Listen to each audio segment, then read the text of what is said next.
77페이지 12번부터 여러분과 함께 27강 수업을 같이 해보도록 하겠습니다. 자, 27강 수업 함께 동행해 주셔서 감사합니다. 그러면은 27강 수업을 여러분과 함께 시작하겠습니다. 자, 77페이지입니다. 12번 티타늄 탄화물. 이거는 물론 티탄은 금속이지만 탄소와 결합했기 때문에 이거는 이제 비금속으로 취급하죠. 그 티타늄 탄화물과 니켈은 금속이죠. 이와 같이 세라믹, 비금속이 아닌 거 여기 세라믹이라고 합니다. 세라믹과 금속을 결합하고 액체 상태에서 이제 소결합니다. 열을 가, 소결이랑 한 1000도 이 정도까지 열을 가합니다. 소결해가지고 단단한 조직으로 만듭니다. 이걸 절삭공구로 사용합니다.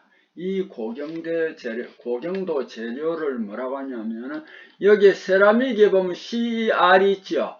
그래서 여기 썰이 됩니다. 메탈의 앞에 METAL, MET 있잖아요. 그래서 이것을 우리는 뭐라고 하냐면 썰맷이라고 합니다.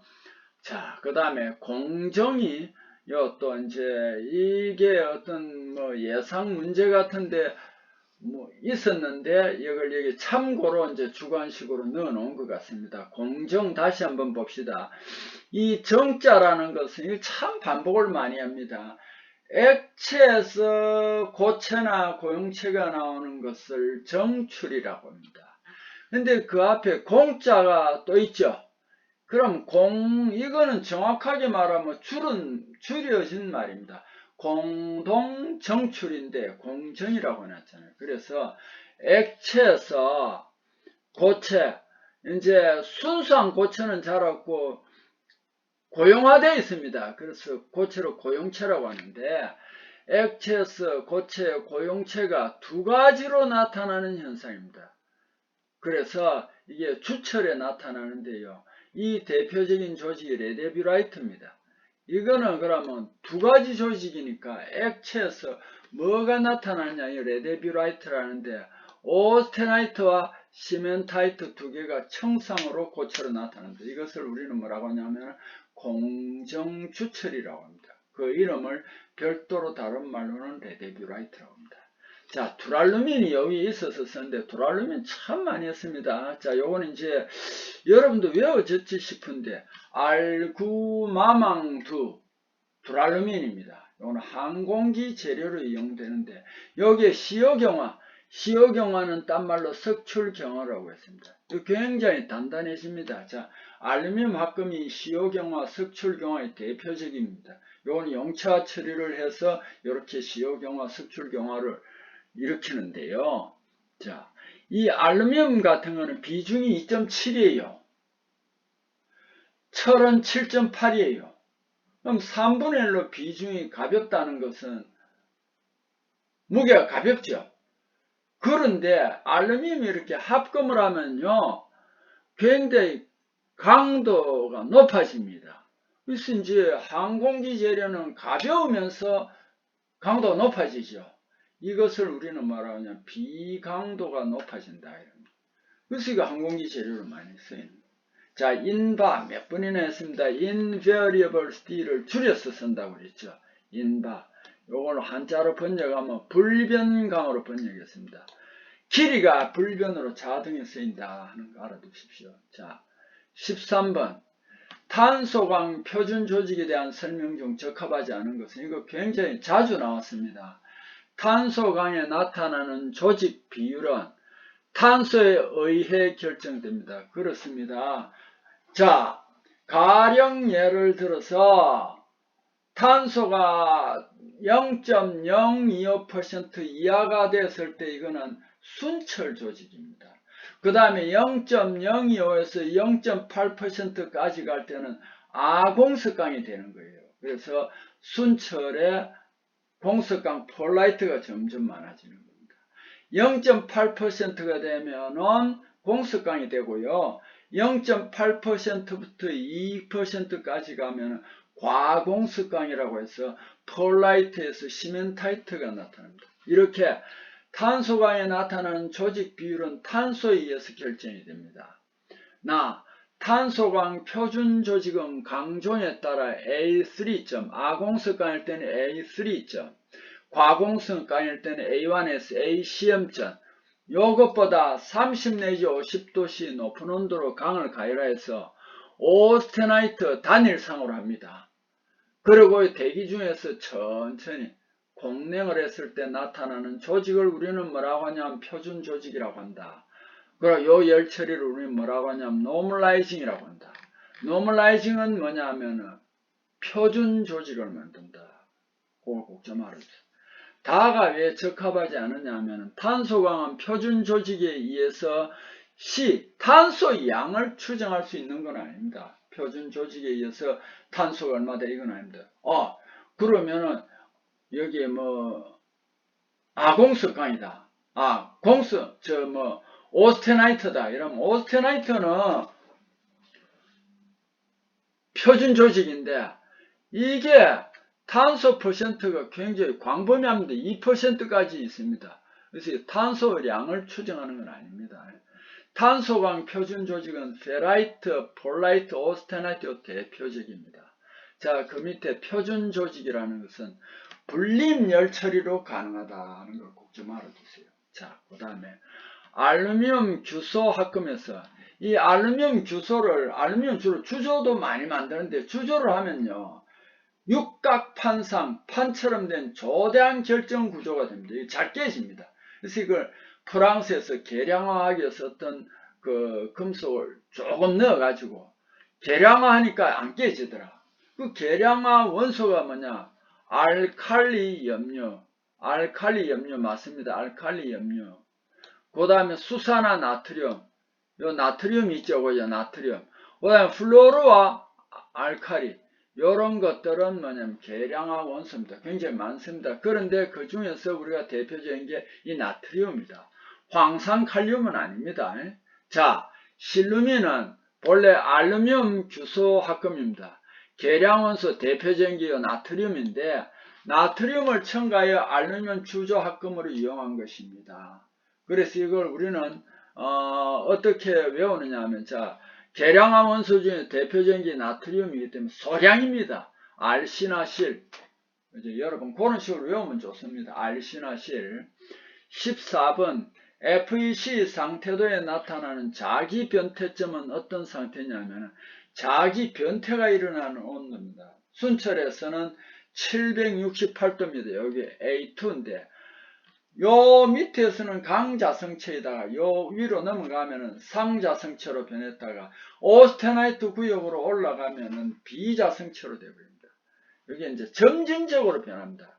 한꺼번에 확 변하는 게 아니고 그에 비해서 동소변태는 원자, 결정적자가 변하는데 급격하게 비연속적인 변화다. 요거는 성질을 꼭 알아두십시오. 자기변태는 점진적으로 변하고 동소변태는 급격한 비연속적인 변화다. 그러고 이제 강자성체 재료, 대표적인 강자성체 재료가 뭐냐면 철이 있습니다. 768도 자기변태점 있고 니켈은 360도 있습니다. 혹시 여러분 또 내가 높아지면서 한 말씀드린다. 어느 책에 보니까 니켈의 자기 변태 온도를 358도로 했는데 이거 왜 360도로 했습니까? 틀린 거 아닙니까? 이렇게 궁금증이 있겠지만 내가 늘 이야기했습니다. 이 재료에서는 온도라든지 탄소 퍼센트나 이런 거는 조금 그 상황에 따라 변화가 조금 있으니까 그걸 너무 집착은 하지 마세요. 그 다음 또 대표적인 강자성체가 코발트가 있는데 요거는 1100도씨입니다. 여기 자기변태 온도입니다. 자, 이렇게 강자성체에 자기변태 온도가 있다는 거 꼭 알아두세요. 요거 왜 이렇게 하냐면 자기 비파계 검사할 때 요 재료만 사용합니다. 왜? 강자성체만 자기 비파계 검사를 합니다. 자, 16번 변압기, 발전기, 전동기 등의 철심용 재료로 가정 이거는 많이 했습니다. 페로실리콘 이걸 또는 규소강판이라고 합니다. 여기 아마 포항에 있는 사람들이 한번 가보셨는지 모르겠는데 포항에 어디에 가보면 되느냐 하면 저쪽에 오천 쪽에 가다가 보면 있잖아요. 그 광명산업단지라는 게 있습니다. 광명산업단지. 그 외곽순환도로로 올라가는 곳에 보면은 광명산업단지가 있습니다. 광명산업단지. 그 광명산업단지에 보면 이게 페로실리콘 공장이 있습니다. 그래서 꼭 한번 살펴보십시오. 광명산업단지입니다. 있다라는 거 알아두세요. 자, 합금이 용융을 시작해서 용융을 합금이 합금은 용융 온도 범위가 어느 정도 일정하게 구역이 있습니다. 그래서 용융을 시작해가 용융을 다 끝내는 온도 범위를 무엇이라고 하느냐면 용융 온도 범위라고 한다. 용융을 시작해서 용융이 끝나는 온도 범위를 용융 온도 범위란다. 알아두셨으면 합니다. 그 다음에 16번으로 넘어갑니다. 자, 용융금속이 말이죠. 용융금속이 응고할 때 처음에 핵에서 금속이 응고합니다. 녹아서 이제 온도가 떨어지면 핵에서 작은 결정을 만든 핵이 생기고 이 핵을 중심으로 금속이 나무가지 모양으로 발달하는 것을 우리는 뭐라고 하면 수지상정이라고 합니다. 이 나뭇가지 모양으로 발달하는 수지상정이라는데 영어로는 덴드라이트라고 합니다. 이게 종종 기호가 나오는데 D가 되겠습니다. 잎상정이라는 것은 뭐냐 하면 곡식 알갱이처럼 완전히 둥근 것도 아니고 모나지도 않고 그런 쌀 알갱이 같은 거 이런 걸 잎상정이라고 하고요. 주상정은 기둥 모양으로 이렇게 길쭉길쭉 자라는 것을 주상정이라고 합니다. 수지상정은 나뭇가지 모양으로 자란다 하는 거 알아두세요. 자, 그 다음 요 문제는 조금 전에 됐죠. 자, 바로 요거만 알아두세요. 알신아실 몇 번 했기 때문에 이제 생략하겠습니다. 그 다음에 마그네슘이 나옵니다. 마그네슘과 마그네슘의 합금의 일반적인 성질에 대한 설명이 옳은 것을 내놨습니다. 이 마그네슘은 요게 가와 나가 왜 아니냐면 열전도율이나 전기전도율이 지난번에 말했습니다.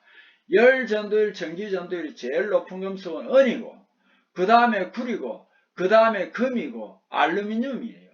그럼 이건 마그네슘은 벌써 이거는 잘못된 거예요. 다에 알루미늄 합금보다 마그네슘 합금의 비강도 우수하다. 요거 잘 들어두세요. 알루미늄은 2.7이고 마그네슘은 1.73이다. 마그네슘이 알루미늄의 비중보다 한 3분의 2 정도밖에 안 됩니다. 비중이 낮은 금속들은 어떻게 되냐면 합금을 하면 상대적으로 강도가 높아집니다. 가벼우면서도 상대적으로 강도가 높습니다. 이것을 우리는 뭐라고 하냐면 비강도라고 합니다. 그래서 알루미늄 합금보다 마그네슘 합금이 비중이 더 낮다, 가볍다. 이럴 땐 합금을 하면 이게 상대적으로 강도가 우수하다. 이걸 비강도가 우수하다 합니다. 요거는 맞습니다. 마그네슘은 알칼리에 잘 견디나 산과 염수에는 침식된다 했는데 여기에 뭐라고 해놨냐면 비금속 원소, 물, 암모니아, 산, 알코올, 유기할로겐 화합물 등과 잘 반응을 합니다. 그래서 여기에 요런에서 반응을 한다는 것은 잘 견디지 않는 겁니다. 그래서 여기 아닙니다. 전기 및 열전도율 우수한 금속이 나와 있죠. 은, 구리, 금, 알루미늄입니다. 자, 금속의 일반적인 성질에 대하여 설명한 것 중 적합하지 않은 것은 요것도 자주 나옵니다. 모든 금속은 상온에서 고체 상태로 존재한다. 아닙니다. 수은은 상온에서도 액체인 금속이다. 텅스텐의 용융점은 약 3400, 여기는 3410도 있죠. 그럼 어떤 문제에서는 3400도라 해도 틀린 건 아닙니다. 왜? 이 온도에는 편차가 좀 있다고 그랬죠. 이리디움의 비중은 22.5로 가장 무겁습니다.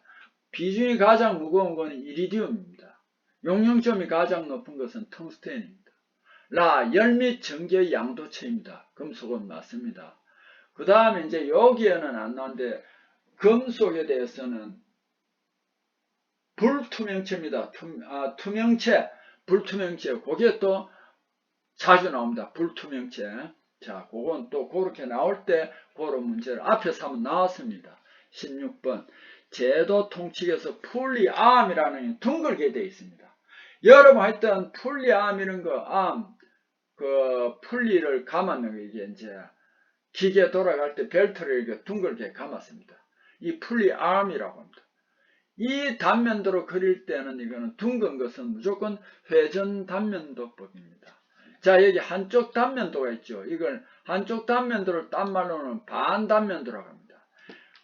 큰 물건은 외형도 절반과 온 단면도를 절반에가 조합하여 표시할 수 있습니다. 이것을 우리는 반 단면도, 한쪽 단면도라고 합니다. 부분 단면도, 이거는 외형도에서 필요한 중요한 부분만 단면도로 만들었기 때문에 이걸 부분 단면도라고 했습니다. 이 부분 단면은 파단선에 의하여 그 경계를 표시할 수 있습니다. 계단 단면도는 요것도 어느 적절한 시간에 이걸 한번 내가 그림을 한번 보여드리겠습니다.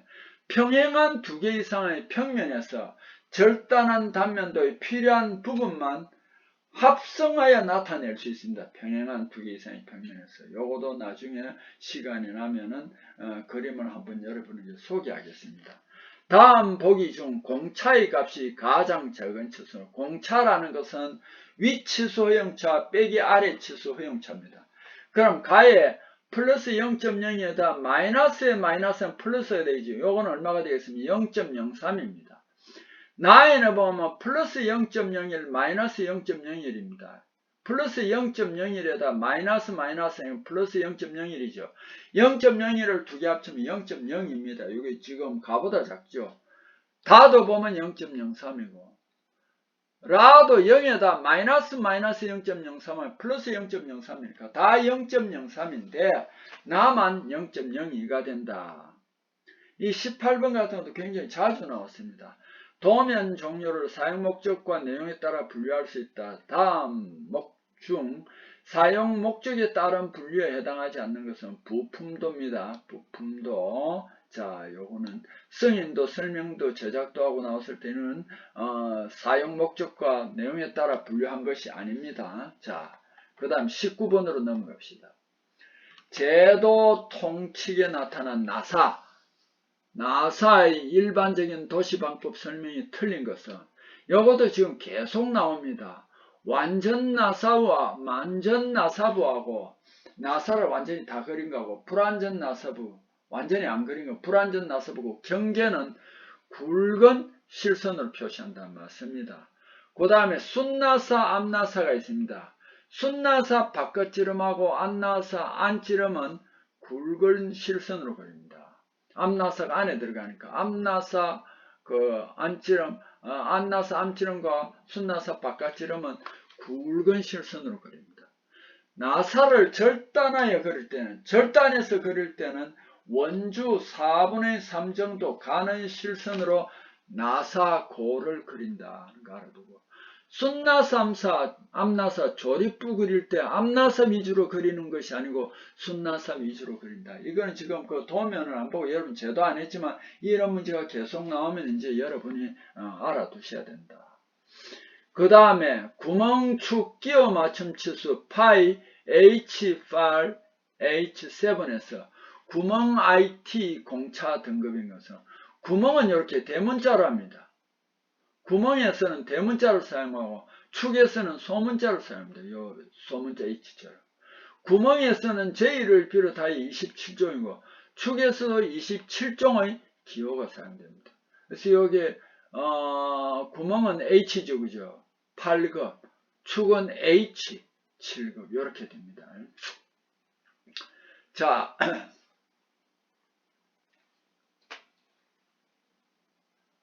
그 다음에 등각투상도. 그 등각투상할 때는 360도로 등각투상도로 하니까 그 세 개로 나누면은 120도가 됩니다. 120도. 등각투상도, 사투상도를 여기에는 캐비넷도라고 합니다. 캐비넷도. 사투상도는 캐비넷. 사라는 거는 경사라는 뜻이에요. 경사. 사투상도 캐비넷도. 한 개의 그림으로 대상물 알기 쉽게 도시하는 설명용 등의 그림이 등각투상도와 사투상도이다 하는 거 알아두고요. 사투상도는 경사투상도인데 캐비넷도다. 자, 요거는 그냥 사하면 여러분이 자꾸 까먹더라고요. 예. 경을 뺐습니다. 경사투상도이다. 22번 재료 기호를 표시할 때 구상흑연 주체를 표시하는 기호로 옳게 표시한 것은 요거 여러분 알아두세요. BMC 있죠. BMC에 요거 자 주철입니다. BMC B는 블레이크입니다. 흑심. M은 단조라는 뜻이요. malleable. 주철은 C 캘리블 아이언. 캐스트 아이언입니다. 그래서 BMC는 흑심 가단 주철이다. 흑심 가단 주철이다. 그 다음에 여기 PMC가 있습니다. PMC. 이거는 아이고 죄송합니다.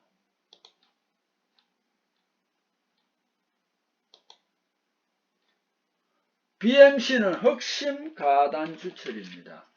그 다음에 PMC는 뭐냐면은 가단주철은 가단주철이 맞아요. 가단주철은 가단주철이 맞는데 요거는 뭐냐면은 펄라이트 가단주철. 아이 자꾸 이래 되네. 죄송합니다. 자, 이건 안 되네. 펄라이트 가단주철입니다. 펄라이트 가단주철입니다. 그 다음에 WMC는 화이트입니다. 그럼 이건 뭐가 되겠습니까? 백심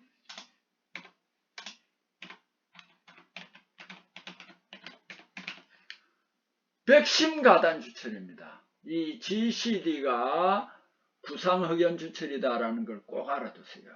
자, BMC는 흑심 가단 주철, PMC는 폴라이트 가단 주철, 백심 가단 주철은 WMC입니다. 요게 가단 주철이요 세 가지인데 가단이라 이 말은 이것도 한자로 되어 있는데 여러분 알아두세요. 흑심 가단 주철이라는 건 뭐냐면 심은 중심이죠. 중심에 금은 흑연이 있는 가단이라는 건 단조가 가능하다.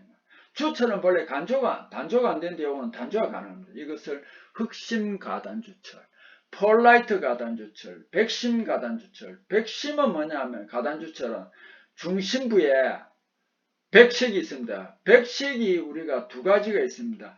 시멘타이트도 백식인데 순철도 백식입니다. 현미경 조직으로 보면. 그럼 여기에 중심에 순철이 있습니다. 그래서 이건 백심 가단주철 순철이 있기 때문에 단조가 가능합니다. 기계 제도에 주로 이용되는 건 삼각법. 그러니까 4개 그 구역을 쌓으면은 3분면에 있는 건데 이걸 삼각법이라고 합니다. 이걸 많이 쓰이고 일각법은 여기 뭐라고 해놨습니까? 조선소라고 해놨죠. 조선소가 됩니다. 자, 그 다음에 제도 용지에서 가로가 짧죠. A4 같은 뭐가 됐습니까? 210하고 세로가 얼마였습니까? 420이었죠. 그럼 요거 B가 어떻게 되냐? B를 계산하면 1대 루트 2다 이 말이야. 알겠습니까? 자, 봅시다. 210이잖아요. 세로가 420이잖아요. 420을 210으로 나누면은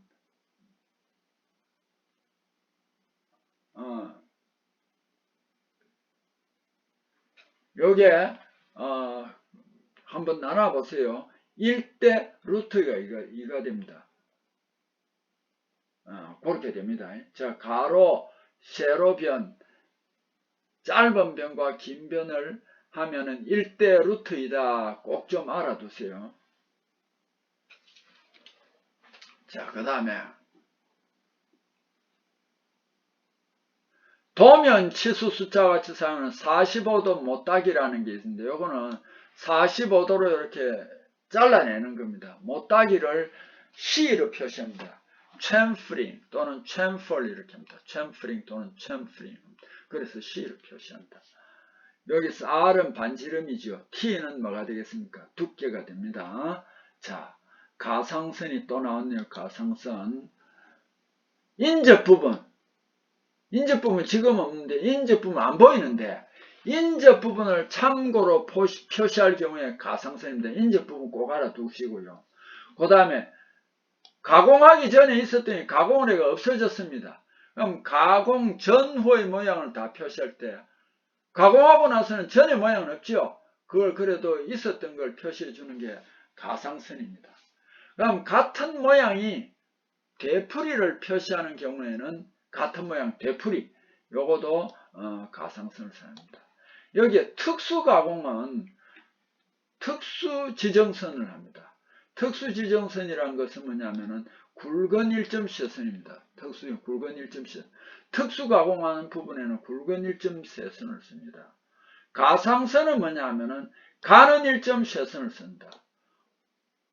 물체 이동할 운동범위 나타낼 때도 씁니다. 물체 이동할 운동범위 나타낼 때도 쓴다 하는 거 알아두세요. 25번 도형 척도에 비례하지 않을 때 표시하는 방법 설명에 이게 1대2, 2대1 뭐 이런 식으로 비례하도록 만들었는데 이거는 그렇게 안 하고 대충 그랬다. 그럼 비례하지 않고 적당히 그랬다 이럴 때는 비례척 아님이라고 기입을 해줘야 됩니다. 아니면 그 숫자 아래에다 직선 밑줄을 그어서 표시하고 비례하지 않을 때는 영어로는 또 NS라고 적어줘야 됩니다. NS는 not scale, 축척이 비례하지 않는다. 이렇게 적어줘야 됩니다. 축척이 비례하지 않을 때는 치수의 괄호 표시거는 참고 표시입니다. 그래서 이게 아닙니다. 자, 그 다음에 물과 같은 어떤 똑같은 그 용기에다가 물을 담아서 그게 만일 100g이더라. 그런데 알루미늄을 거기에 딱 담아가지고 재니까 270이더라. 그럼 알루미늄의 무게가 똑같은 부피인데 물보다 2.7배가 무겁습니다. 그래서 2.7이라고 합니다.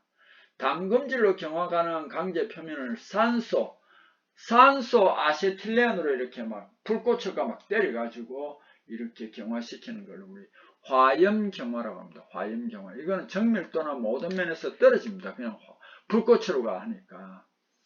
그 다음에 28번 신냉 처리는 0화 처리할 때 신냉 처리제의 온도 가장 낮은 것은 뭐냐면은 드라이 아이스 같은 거는 한 80도 정도 되는데 이 액체 질소는 우리 공기 중에 질소가 약 80% 있습니다. 뭐 정확하게는 78, 79이라는데 그 구하기가 쉽습니다. 이걸 액체 질소하면 마이너스 169도가 됩니다. 굉장히 낮죠. 그래서 여기 이제 액체 질소가 굉장히 낮다 하는 거 알아두세요. 강열 처리할 때 300도 C에서 시편에 나타난 뜨임할 때 나타나는 색은 뭐냐면 청색, 진한 청색, 또는 녹색 이렇게 됩니다. 요거 뜨임색 알아두세요. 갈색은 240도고요. 자색은 260도고 짙은 보라는 280도입니다. 자, 회색은 400도가 됩니다. 요걸 알아두세요. 한꺼번에 다 알 수는 없겠지만 이런 걸 표시를 보고 한 번씩 문제 풀이할 때는 찾아서 보세요. 30번 공구강, 베어링강 등 고탄소강은 탄소가 많아야 경도나 강도가 높습니다. 그런데 이걸 담금질하면 굉장히 탄소가 높은데 이게 이제 조금 골고루 그게 안 되면은 이게 깨지거나 그럴 수 있습니다. 고탄소강에는 뭐냐 하면은 Fe3C 같은 게 있는데 이게 잘못하면 깨질 수 있습니다. 그럼 사전에 어떤 처리를 해주냐? 구상화 풀림 처리를 해줍니다. 구상화 풀림 처리는 왜 하느냐? 그 Fe3C 같은 거 이런 걸 파괴해가지고 흑연 같은 걸 둥글 해준다. 그럼 잘 안 깨지겠죠? 그래서 이 구상화 풀림을 한다. 31번 강담금질 할 때 냉각 속도 가장 임계구역에는 빨리 냉각을 시켜야만 마텐자이트가 잘 됩니다. 그런데 만약 위험구역에서는 천천히 냉각시켜야 됩니다. 자, 임계구역은 빨리 냉각시켜야 됩니다. 하부 임계 냉각 속도는 뭐라고 했습니까? 1초에 500도라고 그랬잖아요. 상부 임계 냉각 속도는 1초에 1000도라고 그랬잖아요. 이와 같이 그 온도가 얼마나 높으냐 낮으냐에 따라서 냉각 속도가 빠를수록 마텐자이트 잘 생깁니다. 그 다음에 강균열, 변형 및 잔류응력 감소시킬 목적으로 오스테나이트와 온도로부터 용융염욕소 MS와 MF 사이의 온도로 담금질하는 요거는 많이 했습니다. 마템프링. 그래서 MS와 MF에서는 마템프링 하면 마텐자이트가 나오고 그 다음에 옆으로 가서 이제 천천히 냉각시킬 때는 베이나이트가 나옵니다. 33번 내마멸성을 향상시키기 위해 철의 아연 침투하는 쉐라다이징, 알루미늄 침투하는 것은 칼로라이징, 크롬 침투하는 건 크로마이징입니다. 자, 그 다음에 액체 침탄체로 가장 많이 쓰이는 시아나나트륨, CN이 있습니다. CN 여기에서 CN은 청산가리라고 그랬죠. C는 침탄, N은 질화, 다들 액체 침탄은 그래서 침탄 질화가 또 다 될 수 있습니다. 이 CN, 액체 침탄제로 많이 쓰이는데 이게 청산가리입니다. 35번 고속도강을 담금질할 때 사용하는 열전사항. 고속도강은 온도 굉장히 높아요. 근데 여기에 J형, K형, R형, T형 해놨습니다. 자, 요거 이제 이중으로 요거 잘해야 됩니다. 여러분 거기에는 지금 요게 표시가 안 됐을 겁니다. 저 앞부분에도 표시되는데 J형은 뭐냐 하면은 IC, 철 콘스탄탄, IC라고도 하고 요거 J로 표시합니다. 요거는 온도 재는 게 뭐 600도에서 800도 뿐입니다. 낮은 온도입니다. K형은 뭐냐면 CA, 크로멜, 알루멜, 요거는 1000도에서 1200도. R형은 백금 로듐입니다. R형 1400도에서 1600도. 굉장히 높은 온도입니다. 고속도강은 이런 높은 온도를 재는 거니까 R형 열전사. 그래서 여러분이 요거 이제 이 시간 이후로 알아두세요. PR이라고만 하지 말고 R형이라고 알아두세요. T형은 구리 콘스탄탄인데 이거는 뭐 300에서 350도입니다. 자, 이렇게 요거는 지금 이중으로 응용을 한 겁니다. 요 시험 칠 때 헷갈리지 않도록 좀 조심하면서 요 표에 아마 RKJT가 없으면 항상 요걸 결부를 시켜서 공부를 하면은 틀릴 일이 없을 것입니다. 자, 고속도가 높은 온도 측정이니까 백금 로듐입니다. 그래서 요거는 약간 응용이 된 겁니다. 이게 당황하면 안 되겠지요. 자, 여러분 또 이번 수업을 35번에서 마치겠습니다. 수고했습니다.